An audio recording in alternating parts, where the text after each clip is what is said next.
Look, I'm not that much smarter than these guys. 05, I was locking in because I was trying to understand what was actually going on. So because Get Rich took off so fast. Yeah. So I was in the in the hotels. I'm on the phone with the lawyer. I'm saying, so what does this mean?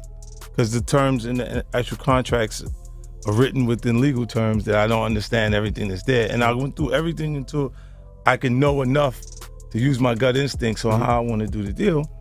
Meanwhile, everybody else is at the party. There's this nonstop party that's going on that they missed all of the information and stuff like that. So when it came time for them to secure keeping things going, they didn't do the same thing I did. My first album concept was Power of a Dollar. And then I went to Get Rich or Die Trying. The stakes just got higher. It's people who were entertained by an unexpected or what could happen. And it raised, like right now when you see artists like NBA Youngboy, excitement around his touring career, the kids are attracted to that. Music artists, first music video, first thing they do is rent a car to put in the video to convey lifestyle. And cut, and the car goes back. But if that shit works, he's gonna get a version of that car. If it's not that car, he's gonna get the one that he feels like is the coolest one he could get, right? And he has it, and then immediately he becomes an inspiration in the environment because he made that happen. He made it from nothing. It's just the idea creatively. He came up with something that created the ability for him to have this car. There's a phrase in hip-hop that gets thrown around so casually, so frequently, so reflexively, that it's lost all weight. A phrase that people use as a metaphor without ever stopping to consider that the people saying it might not be speaking metaphorically. He sold his soul. You've heard it 1,000 times. In songs, in interviews, in conversations about every artist who rises too fast, changes too dramatically, or achieves a level of success that seems to defy the normal rules of talent and hard work. He sold his soul. Said with a shrug, said with a laugh, said the way people say things they half believe but are too afraid to examine seriously. But what if it's not a metaphor? What if the phrase that hip-hop has been repeating for 30 years, the phrase that has become so embedded in the culture's vocabulary that it feels like slang rather than a statement of fact, is actually a description of something real, something transactional, something that happens in specific rooms, at specific moments, between specific people, with specific consequences that follow the artist for the rest of their career. Curtis 50 Cent Jackson believes it's real.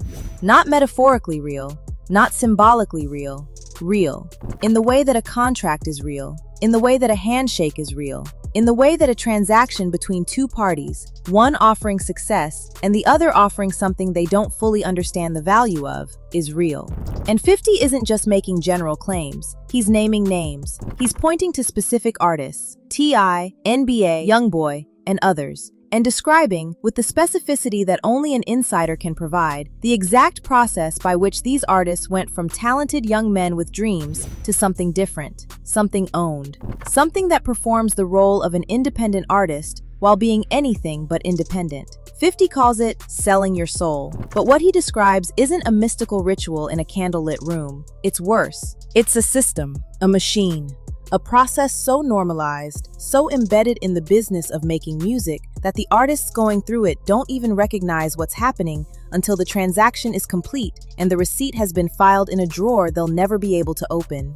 The first thing 50 did in his most recent extended interview on this topic, and this is what separates his analysis from every other commentator, podcaster, and conspiracy theorist, is redefine the phrase. Because the phrase selling your soul carries baggage. It carries religious connotation. It carries supernatural implication. It carries the weight of centuries of mythology about deals with the devil and Faustian bargains and crossroads at midnight. And that baggage, according to 50, is exactly why the people who run the industry love the phrase. He said, they want you to think it's supernatural. They want you to picture pentagrams and candles and chanting. Because as long as you're picturing that, as long as the conversation is about the devil and the occult and the Illuminati, nobody's looking at what's actually happening. The supernatural version is a distraction. It's a smokescreen, a way to make anyone who asks serious questions look like a conspiracy theorist so that the real mechanism stays hidden. 50 continued, selling your soul isn't a metaphysical event. It's a psychological one. It's the moment when a young artist, desperate, hungry, exhausted from grinding, surrounded by people who have nothing and watching people on TV who have everything, makes a decision to surrender their autonomy in exchange for success. Not their literal immortal soul, their sense of self, their integrity, Their ability to say, "No, I won't do that," and mean it.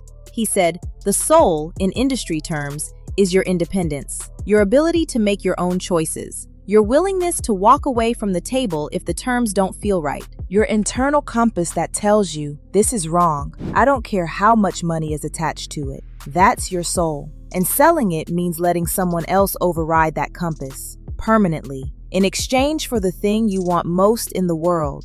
50 paused. "And the people who buy